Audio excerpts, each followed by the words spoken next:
Let's bring in Mallam Yusuf, who is in the Arise Abuja studios. He is a strategist, policy advisor, public intellectual, and group chief executive officer of Global Investment and Trade Company.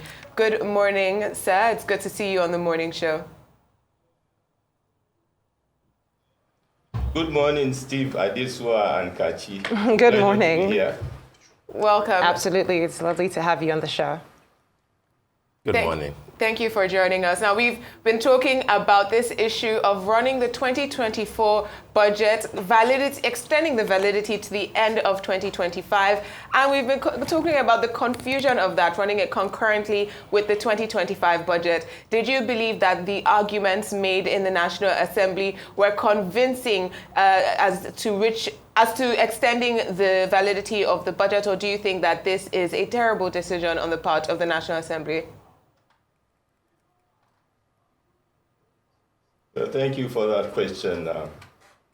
I think the first week of January, when the budget was proposed to the National Assembly, I had cause to write on my Friday weekly back page column of the Nation newspapers, and the title is Critical Success Factors for the 2025 budget.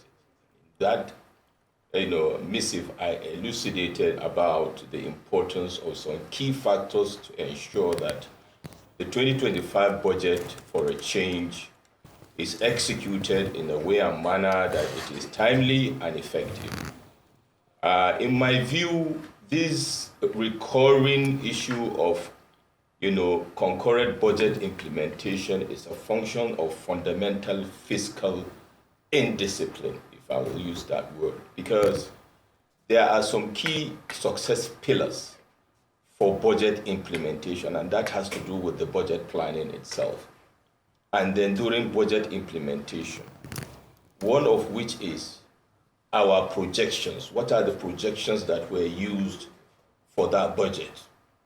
For example, the crude oil pricing, our throughput for crude oil and other variables that could be impacted by global socio-economic dynamics or our internal socio-economic dynamics.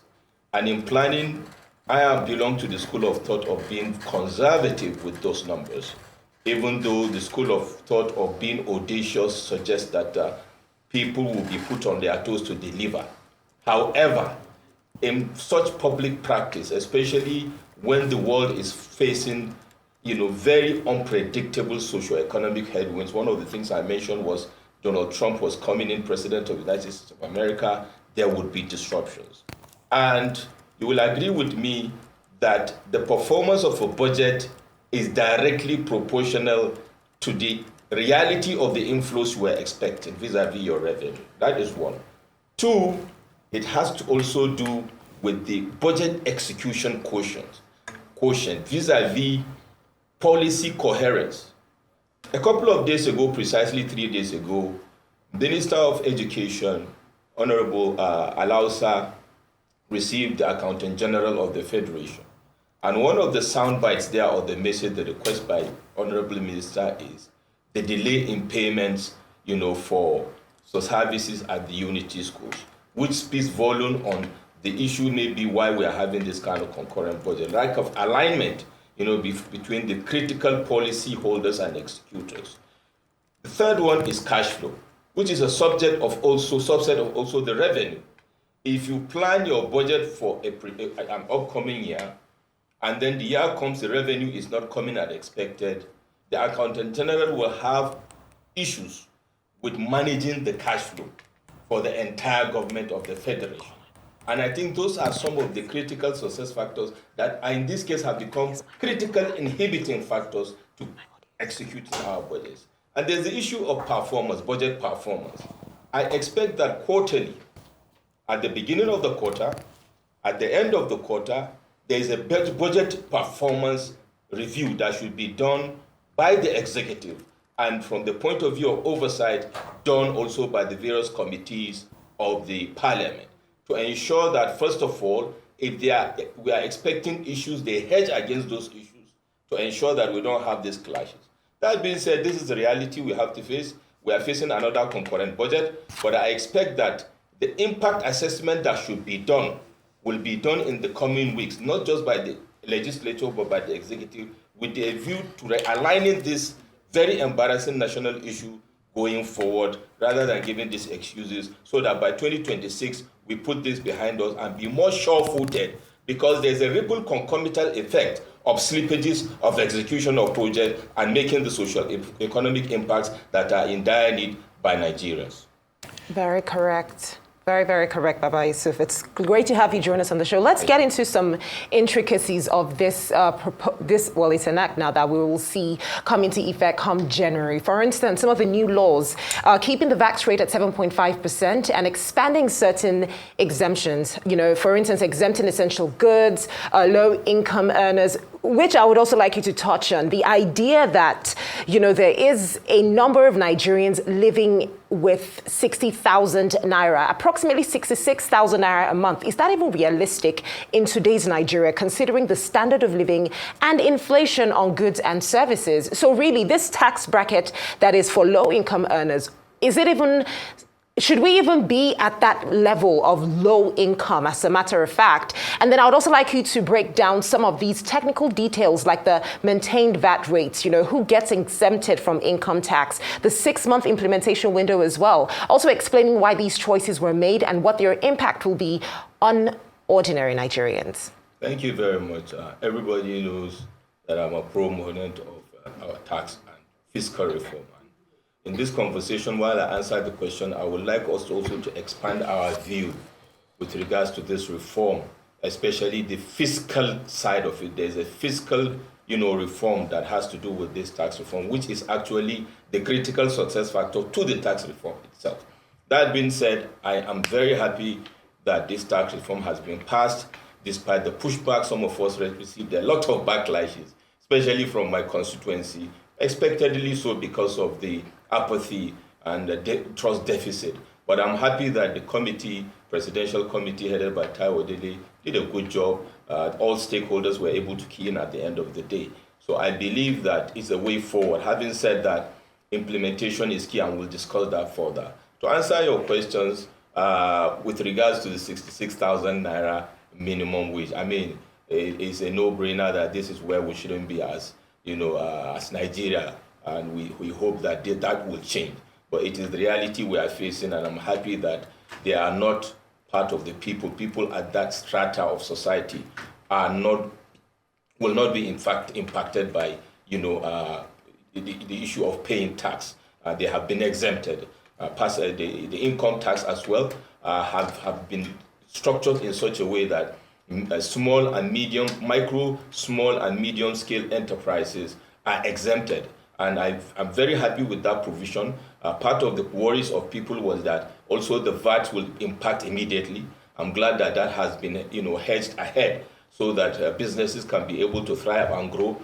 And then we can review that in the next 1 year if, government is able to achieve those socio-economic milestones that will warrant those people to be brought into the tax lid. But importantly for me is the fact that if properly implemented, the leakages with regards tax will be covered, the collection will be more effective and efficient, and then what remains to be seen is for us to see how government is able to utilize this, received resources with regards to tax to deliver the mandate, of governance at federal, and I dare say twice, at subnationals. Let us remember that when these taxes are collected, they will be shared to the subnationals. And we could see the pushback by the subnationals. Having done that, we all know now, which is very good, one of the takeouts of this tax and fiscal reform, law process is that the subnationals, the governors now have come into what I call the 2020 of Nigerians. We have the focal point on them to know that they are going to be receiving even more. And therefore, we should have what I call direct and peripheral vision on the federal and subnational and demand for good governance, because there is no excuse. We know the monies are coming. Further down the line, we can talk about the fiscal side. But I think by and large, the exemptions with regards to the strata of individuals as citizens, micro, small, and medium scale enterprises as businesses, and also with regards to the informal sector is very good. And I think that is one of the ways we can get the buy-in of Nigerians. If we are going to tax this strata, definitely the tax will be dead on arrival, if I borrow the phrase of those that were against the tax bill. That being said, it's a good step in the right direction. We will wait to see how implementation, and like I said, the fiscal side of reform will be keyed in going forward. All right, Baba Yusuf, thanks once again for joining us on the morning show today. And I wanted to comment about your dressing. Thank you, Steve. I wanted to comment about your dressing, which actually is a commendation because it's a kind of a new one. The last time I saw a public figure on TV like that was with Honorable Shino Pella, who also used to dress like that. So I was wondering if there is a reason. But of course, that will be off camera. But then back to the issues. I'll tell you. That's for sure. Thank you. All right. You're welcome. But back to the issues of the day. Two questions from me, one each on the two subject matter. I like the way that you refer to what is happening with the budget extension as fiscal indiscipline. And you have made the point very clearly. But my question is there anything for the Nigerian citizen to do to put a stop to this anomaly? If it continues, you are very hopeful that by 2026, maybe this is not the type of a thing that we should be witnessing. But recall that this is a relic of the Buhari administration. We have seen Senator Olamilekan Yayi, stand up on the floor of the Senate, say the same thing, give the same excuse, marshal the same argument. But here we are, it's getting worse. It's 12 whole months for the capital component of the budget running concurrently with the budget of 2025. So my question again is, if this continues next year, what can we do other than raise up our hands in submission that, this illegality is lawful because it has the backing of the law from the National Assembly? Can a citizen, for example, go to court and say that this can be done because this is something that will not be allowed if any of the lawmakers were running their own companies? The second question will be on the new tax bills that have now become an act. For example, that the North at a point in time was vehemently against those tax bills. Now that they have become law, what will be your advice to the governors in the North, to some key stakeholders in the North who thought that there is more of political expediency to these bills that have now become act rather than something that can galvanize the economy? I read the article that you wrote in the Nation, brilliant article, compelling. How will you preach that to those naysayers who are still thinking, let's see what will happen because we didn't believe in this ab initio? Thank you very much, Steve, for those questions. Brilliant questions. First of all, with regards to this concurrent, what I call national embarrassment, with profound respect to all the stakeholders, people with track record of, public and private sector services. And I don't expect to hear excuses at this point in time. In fairness, the administration of President Bola Ahmed Tinubu, I forgot to mention that this is also part of the legacy issues of governance. There is interlink between successive administrations. And we should not be running our democracy as if it is running in silos. Whatever I do today as the president of Nigeria or senator or House of Reps or governor has a direct effect on my successor and, of course, the polity. That is from the aspect we should be going to craft our strategies and policies. Having said that, we are already here. And like I said earlier, I don't want to flog a dead horse. What is key here for me is talking about the people, first of all. The tragedy, what I call the tragedy of our reality in our polity in Nigeria, is that the elites of this country, Steve, yourself, myself, and the beautiful ladies in set and others, have been serially failing Nigeria and Nigerians. And what do I mean? The Akara seller and the Okada rider and our grandmothers and fathers in the village and our folks do not have any other power to push back, to put the feet of governance in power to fire to deliver.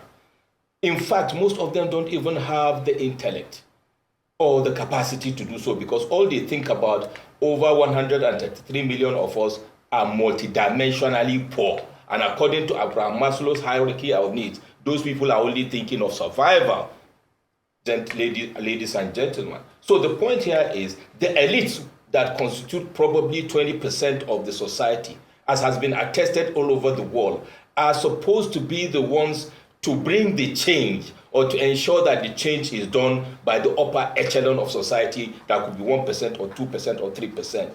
Having said that, let us not also forget that the elites also within that net are the senators and the House of Reps and the DGs and the CEOs and the chairman and people like us that are part of the leadership value chain. Steve, if you go back some of my writers, I love about the leadership value chain. And the only way we can go forward is to move from this, corporate culture or national culture of always looking at what I call the focal point leader, whether it is the president or the governor.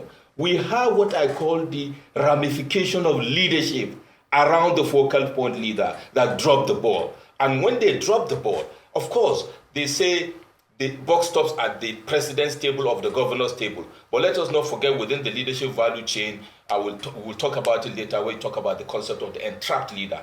The elites are the PAMSECs, the accountant generals, and the senators that refuse to have to do the needful, either by virtue of incompetence or by virtue of corruption or by virtue of just nonchalance. And that is what now has a domino effect on the national budget, because it is the crucial instrument that drives our polity. So to answer your question, I'm calling out on all of us, the elites. Nigeria has given so much to us by the grace of God Almighty. Most of us are armchair critics. Most of us are in cahoots in the night, and in the daytime we are shouting to the house, criticizing the government. Whereas over 80% of us are at loss as to how they can be able to enable that change or to ensure that there's accountability and transparency. Most of us are actually custodians of transparency and accountability. We have the legislature, we have the judiciary, we have the executive, we have the civil society. So it behoves on all of us to do the needful to ensure, whether we are part of the public service, to all of us do what we have to do. Auditors, accountants, and regulatory agencies, to ensure that everybody does the needful.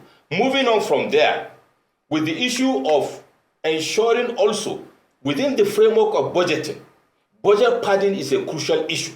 2021, the ICPC chairman at that time told us 300 billion budget padding, Steve Adeshua and Kachi. And even this year, we are having discussions about budget padding, which is a big bottleneck that causes these concurrent budget issues, because funds that are supposed to be ab initio directed to where they're in are being fretted away somehow. So those are some of the issues that we need to eyeball and speak to the issues frankly, so that we can move forward. Otherwise, we will be running on the threadmill. We see the mileage on the meter, but we are not heading anywhere. Moving on to the issue of tax, reform. And thank you very much for those kind comments. In fact, it is so terrible. And that speaks to the apathy, Steve Adeshua and Kachi, of the citizens. And I'm talking about the downtrodden, the loss of hope. I received the death threats. I received outright insults even from some people like governors that are telling me I'm looking for a job in the administration of President Bola Ahmed Tinubu. While to the glory of God, we've reached the echelon of private practice, and we are not some of those people that are after that. When we have qualified, we have the competency, we will get it when God gives us. We don't have to lobby through those points. And the point is, the substance we put forward for our people in northern Nigeria, and indeed every other part of Nigeria, are the issues on the table. You see, the sad thing is the people that were even being sent to send death threats to us by these so-called political actors are the people that should be worried about the issues we are talking about. When the money goes to the purse of their state governments or whatever, what happens to them? But sadly, we are inflicted, like I said in one of my write-ups, by what I call the dependency syndrome, and the Stockholm syndrome in psychology, where captors fall in love with their captives, and that is the situation we have in Nigeria. But we don't have apology for that. That is the only way we can go forward. Rather than fighting for governance should go to south, the presidency should go to north, presidency should go to south. I was telling my people in the north, let us use these 8 years that the power will remain in the north. By the way, I'm a proponent that power should stay in south till 2031.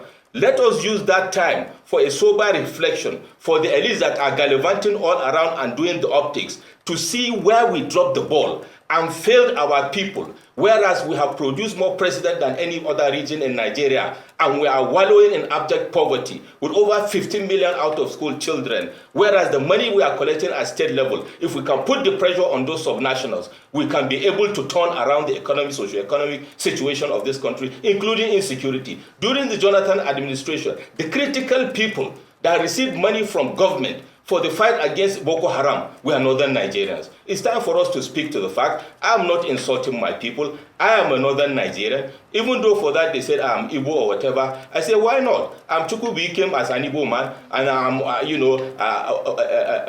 Adeuni as a Yoruba man. What matters here is, if we want to move forward, then we need to understand that it's a conspiracy of the elites. When it suits them, they will come and sell a dummy narrative to people.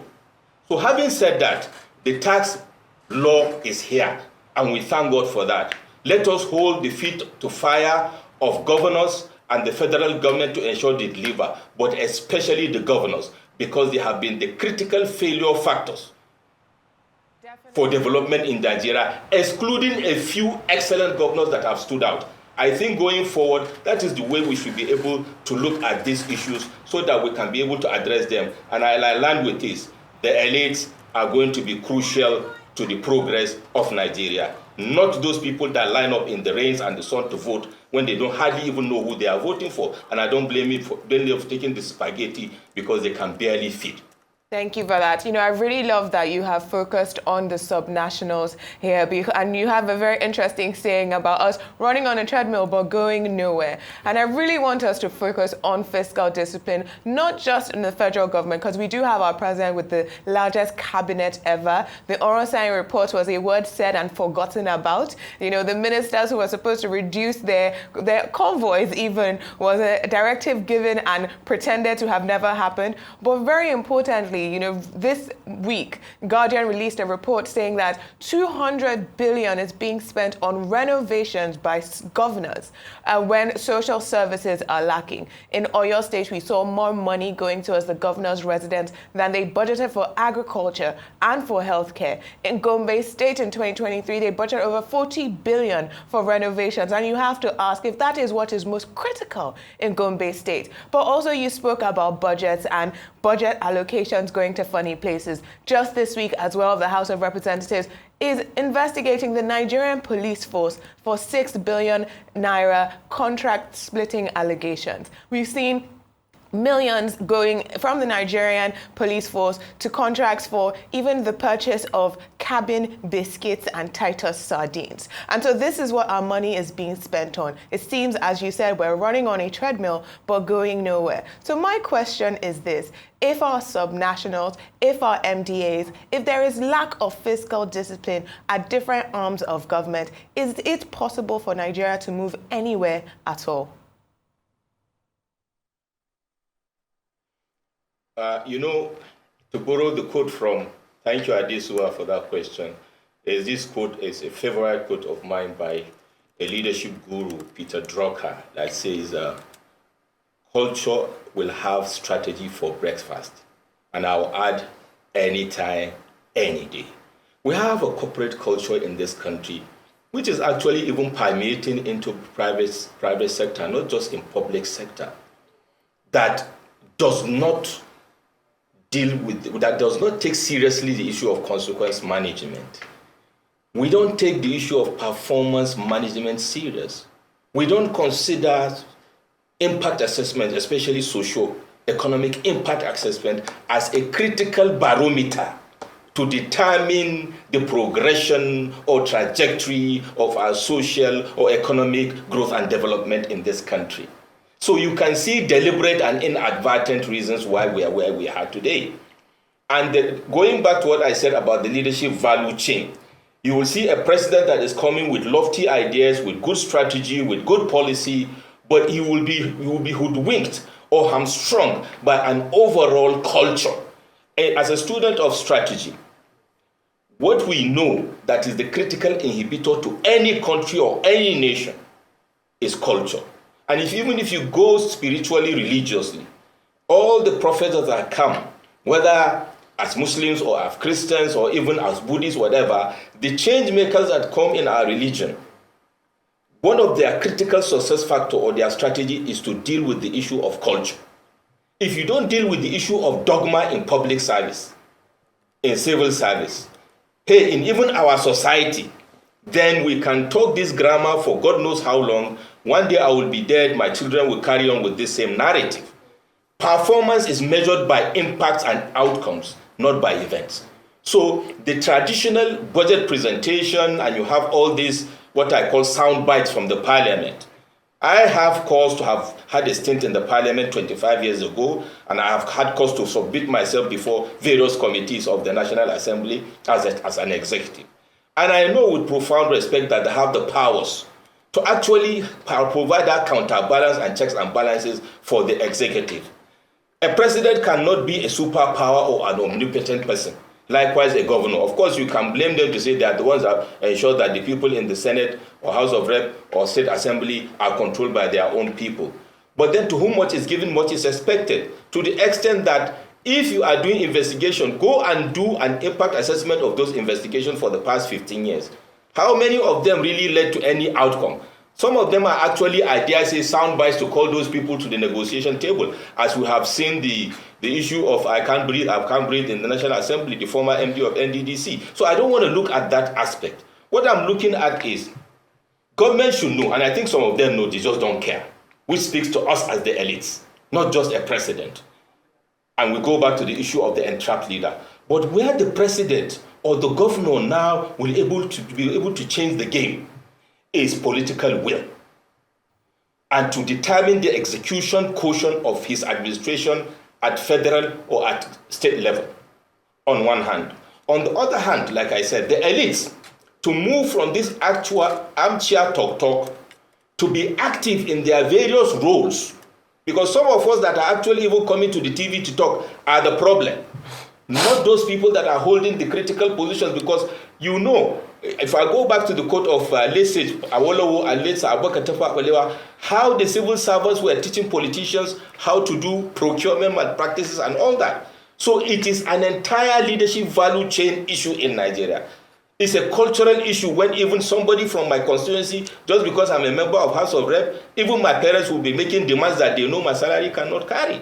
And if I deliver, it is God bless you, God bless you, even in the church, even in the mosque. So if we want to move forward as a country, we need to expand our view and expand our engagement and be factual and be frank in our discussions to understand that the leaders are a reflection of our society.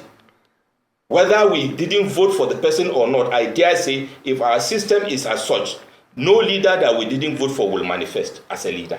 And even if that person does, that person will ensure he delivers, because if doesn't know, I will speak for myself, I will not go back home to my parents, because the values have eroded such that we actually cheerlead the people that are failing on the side of the citizens. On the side of the leaders, non-performance is actually rewarded. Corruption is actually rewarded, and therefore there is no deterrent to stop inefficiencies or corruption, and there is no motivation for the good guys. Indeed, there are good guys. I dare say, I'm not saying there's no good guys, but those good guys are demotivated, discouraged, frustrated out of the system. And the few that are able to get to that level to make the impact, as we can see, their impact is infinitesimal compared with the majority of the malaise that we see in the system, even in this administration. The star boys and the star girls at the Federal Executive Council, I'm sure, are frustrated in their private time by the non-performance of those that are seat warmers. You know, you couldn't have said it any better when you talk about cheerleading bad behavior.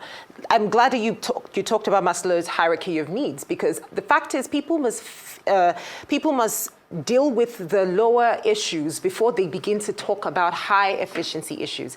And the truth is, we see this pan across different sectors of our industry, of our economy.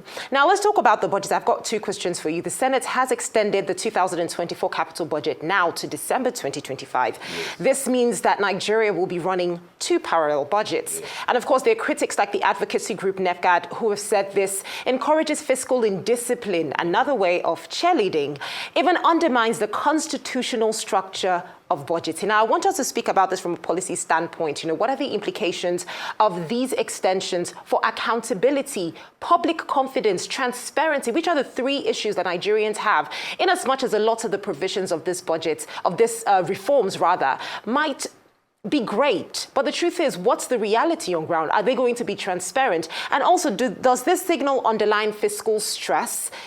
How is this going to drive the tax reform? And then the second question I would like you to deal with is the northern governors. When we're talking about the hierarchy of needs, the truth is, a lot of the lower earning Nigerians are in the north at this time, and you spoke about that extensively. Now, the northern governors, aware of this, have publicly warned that, listen, this VAT distribution changes are going to cut their accruals. Borno State's governor, for example, claimed that only Lagos will benefit from this scheme. So what's your response to these concerns? Are northern states actually at risk of losing revenue under this new formula? Okay. To answer your first question with regards to the budget, apart from transparency, accountability that you talked about, there's an answer to that. And it goes back to what I said. It has become a cliche for me. Everybody knows me with that song. Performance is measured by impacts and outcomes, not by events and body movements. Now, if people are feeling the impacts, positive impact, social, economic, and then political, the issue of accountability and transparency actually becomes a secondary issue. Now, the issue of accountability and transparency becoming the buzzword in Nigeria speaks to the systemic failure in Nigeria. Now, communication strategy is also lacking in almost every aspect of our governance, and I've been speaking to it many times. Communication strategy is also a subset of accountability and transparency. Therefore, while we are advocating for transparency and accountability, it is also to ensure that the processes are correct. If the foundation and the critical pillars are properly set, the framework and the building will stand. And what do I mean? During policy formulation, including budget, I talked about the fiscal discipline and the critical success factors or the pillars. It's the same thing. Policy consultation, policy coherence are the things that will actually make us to ensure, that will ensure success with regards to the tax and fiscal reforms, and we talk about it when we talk about implementation strategies. But the big issue here is that there's what I said earlier, the ripple concomitant effect and the slippages. Projects that you are supposed to execute for $10 last year that has been moved over this year will likely be executed at the cost of 15 naira. So if you transport and add a B across, 10 billion will become 15 billion. And the ripple effect across the entire leadership or socio-economic value chain, your guess is as good as mine. So the more you have these slippages and the more you continue moving this budget, the more it is difficult for President Bola Ahmed Tinubu or for a governor to actually deliver that vision. And that is why political will is very crucial to ensure that it is delivered, and the zero tolerance to non-performance. If people are dropping the ball, if you give me projections that are not correct, and I go and I implement a budget and it fails in the first quarter, that is what we do in corporate world. You can ask the Elumelus, you can ask the Jim Obvious. They will fire you within the first 6 months. Because what you will do will have ripple effect, not just on the balance sheet, but the entire survival of the country. When people are already multidimensionally poor, we can't afford slippages. So zero tolerance to non-performance from the point of view of the various leaders at the leadership strata, then for the elites to also be the good guys in the elite system to also continue pushing to ensure that the right things are done. That is the only way we can go forward. Otherwise, things will continue to go worse. With regards to the issue of tax reform, the National Revenue Service that is currently headed by Mr. Zacchaeus Adedeji, brilliant mind, I must say, has a lot of work cut out for him. Now, one of the beauty of that angle, to answer your question, Kachi, is there is going to be a streamlining of all our collections to the National Revenue Service, which will automatically block leakages. Technology will be applied to ensure that we have what I call, again, focal point of accountability in the Office of National Revenue Service. All these potholes we have along the road of revenue that the money is leaking away will be addressed. So that is addressing fundamental issue.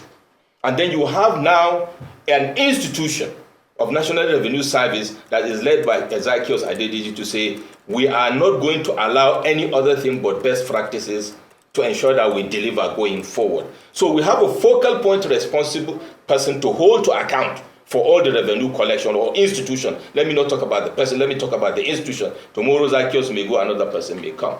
So when that is done, we can now be facing the issue of where is the money, which goes to your next question. All these governors that are saying, we cannot pay salary if you do this. In reality, we have been saying, and which I have found out, they are actually going to collect more money because Lagos was collecting more and Port Harcourt was collecting more because of IOEs. Now, every Nigerians know, even if the politicians were using it to sell dummies to their people. For example, my people in the north that may not even understand this, and they've been telling them in mosques and places and churches, telling them stories. Hello, everybody knows that everybody is going to collect more money. If anything is coming out of this, one of the things is, for this tax reform, is there is more transparency now, bringing it back to it. There is a dashboard that Nigerians know, my governor will collect more. It is now a function of people at the state level and the national level to continue putting the torchlight on those governors month on month. President Bola Ahmed Tinubu is smart enough to ensure that every month we know how much they collect. But how do we track the performance of that money? But I want us to move up from there, Kachi. The issue of going to fact, it shouldn't be the conversation for governance in Nigeria. I've said it before. Every state in Nigeria has the capacity to be a country of its own, not through PAC, due to the abundance of wealth in those states, including southern Nigeria. So the excuse that you want to go and collect tax somewhere, what if there is no tax? How will you be able to survive when you have oil, you have gas, you have arable land? Some countries around the world do not even have 10% of what we have, and yet they are more developed than us. That is a poser for us to understand that governance shouldn't be transactional. Governance shouldn't be operational. Governance should be strategic, and governance should be about nationalism and patriotism. So to that extent, going forward, when we are voting leaders into office, we should look beyond we will sell you milk and honey. For over 60 years, the narrative of campaigns at state, local government, and national level are the same. They come and sell us 419 and we buy it. Just like the, what do you call them, scams, Ponzi scams that they are selling. It's the same thing. So when a governor is telling, a candidate for governorship is telling us something, or a candidate for presidency is telling us something, we should not just look at the track record. We should relate what the person is saying with the reality and be able to hold that person to account. Going forward, one of the big things I'm advocating for, which will be difficult, is to change our political system. Unless we change our political system from the current very expensive, very unaccounting political system we have, which will now reflect on our political structure. This will change, and this sectionalism agitation will go away when we change our political system. But we have what we have, we can make the best of it. For our fellow northern Nigerians, the only way forward is to ensure we have better education. 70% of the responsibility to provide education is on the feet of the governors, not federal government. So going forward, holding to account federal government and state government is very crucial, because 40% of our progress is in the hands of cumulatively the governors of the Federal Republic of Nigeria. I hope this will resonate with all of us to ensure that we deliver. Yes, absolutely. Thank you very much. Mallam, Baba, Yusuf, thank you as always for your opinions this morning and sharing your insight on the morning show. It's lovely as always to have you.